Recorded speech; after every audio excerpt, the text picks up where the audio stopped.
Ayan mga lods, good morning at welcome back sa ating muling channel. Mabilis ang repair lang ito. So, ang problem nito ay transformer lang. So, good morning mga lods, ano? Welcome back. At maligayang araw or maligayang or magandang buhay pala. So, ayan.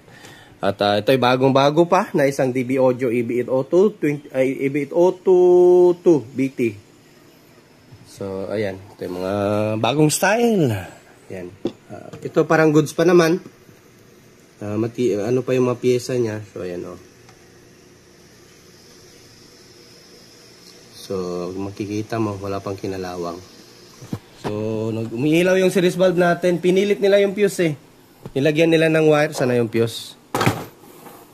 Nawala na yung fuse dito. Dito yung kanina. Pinilit nila eh. So, ayan o. Kaya nga tinanggal ko to kanina. Hindi naman tanggal yung fuse sa loob. Dumikit yung yung nalusaw na wire. Kasi nilagyan nila ng ng wire na eh, jumper naman yung fuse. So, ayun, ayaw nga umilaw. So, nung tinanggal natin ito, testing natin sa series valve, umiilaw talaga. So, yung primary yung nagka-problema. So, ayan o, bagong-bago pa. So, meron natin pampalit dito, si kanhan lang na transformer. Kasi walang stock doon sa kung saan ako tumatawag sa electronics. Wala din stock doon sa kaibigang tech natin. So, may magpapa-upgrade man dito. Ito na lang yung tanggalin ko. Yan, pag ko na lang yung transformer. So, mabilis ang repair lang ito. So, ayun, kunti lang tayo mga lods, bago natin itong palitan ng transformer, baka hindi ka pa nakasubscribe dyan, ay pa-subscribe na po at pakita na notification bell at ilagay sa all para lagi kang manonotify. So, ayun, thank you. So, mga lods, update tayo sa ating DB Audio. So, ito na. So, wininding ko ulit yung yung transformer kasi yung transformer natin kulang ng supply para sa relay. So, binaklas ko na naman and then nagdagdag lang tayo. Kinuha natin yung sa old niya na transformer and then nilipat natin.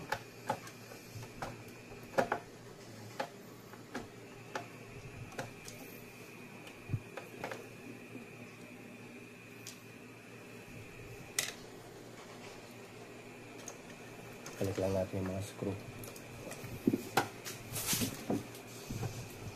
So, yung ginamit ko is pang cover sa kanyang transformer ay yung sa kanyang original na transformer para mukhang bago naman. Kahit pa paano. So, wag kalimutan i-like natin video mga lods,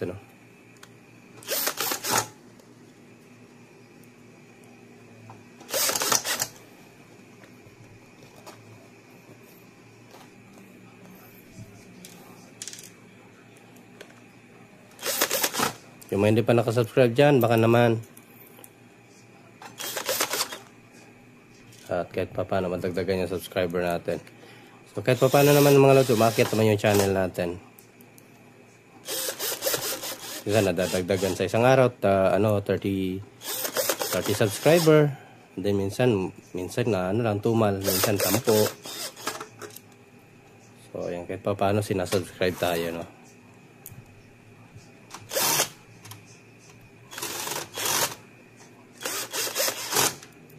So, testing natin to ngayon.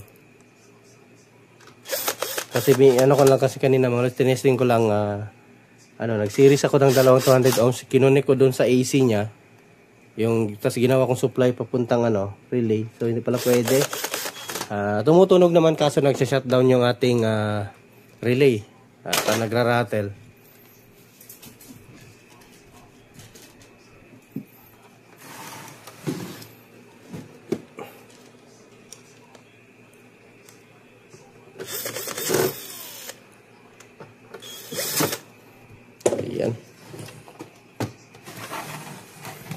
Yan ginamit ko pa rin yung niya.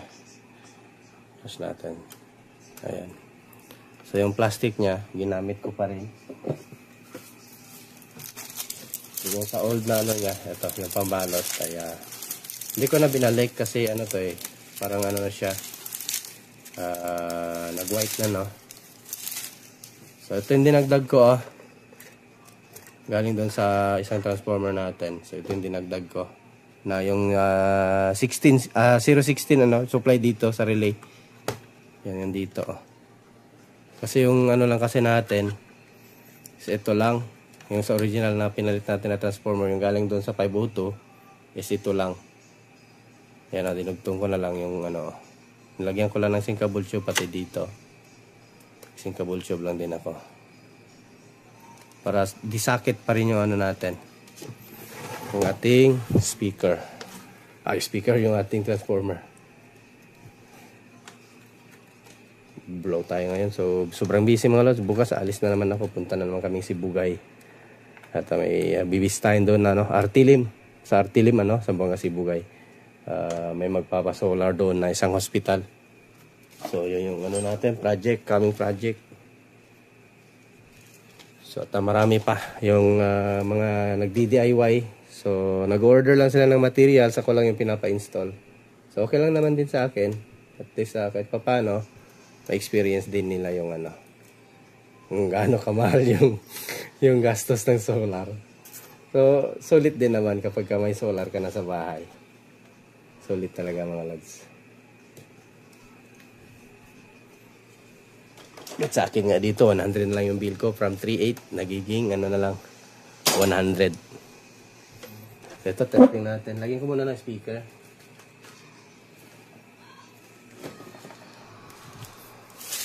So, suksok lang natin.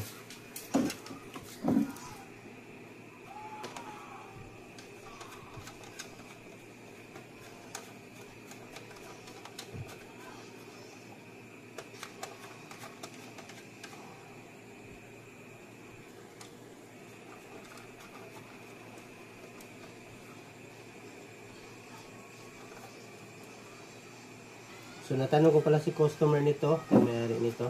3 speaker para niload niya. At unbalance ang nangyari sa siguro 4 ohms yung 2 speaker and then nagdagdag pa siya. Ayun, patay.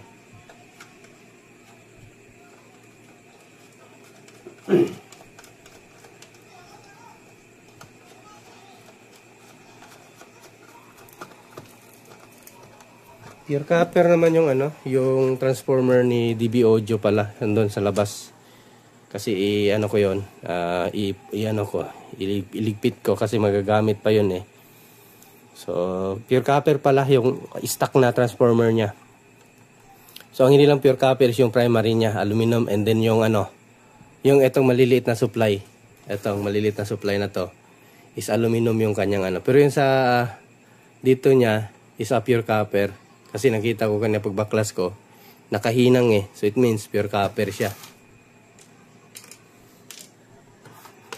So kunin ko mamaya, papakita ko sa inyo. Kasi sa labas niligpit ko yung kasing sobrang haba ng copper wire, magnetic wire. So plug natin. Testing natin. Kung hindi na magsha-shutdown yung tunog. Ayun, may power na.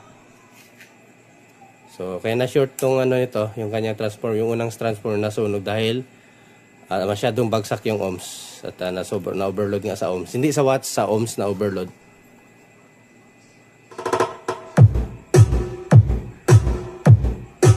Yun So, yan, goods na.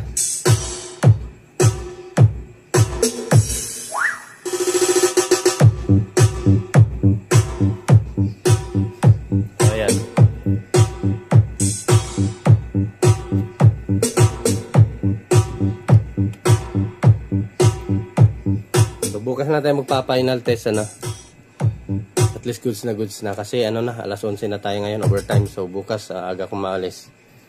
Siguro mga 6 ganyan or 6:30 pa or 6:30 ata.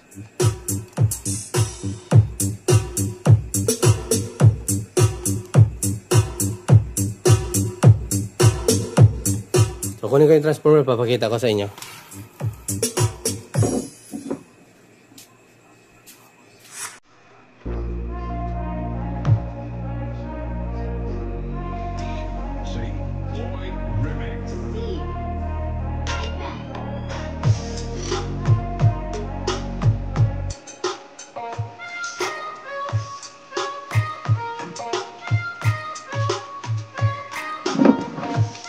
So ito yung transformer niya, yung binaklas natin. So, yan. Ito lang yung aluminum Ito aluminum tong mga to. Dito is Yan, pure copper siya. Siguro patsamba lang kasi yung unang may binaklas dito yung video audio na ganito is aluminum. Ito nakahinang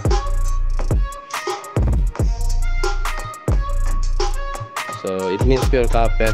Ayan yung sunog sa primary. Sa primary yung sunog. Ayun aluminum nga yan sa primary niya. Ang kaya nangyari dito, nagka-overload talaga sa ohms. Siya puting-puti yung ano niya, primary.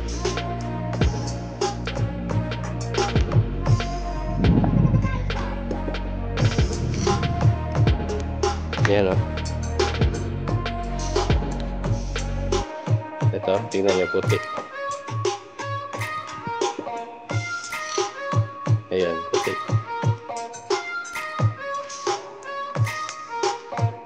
Eto, yan. Kunti na tayo bukas mga lods.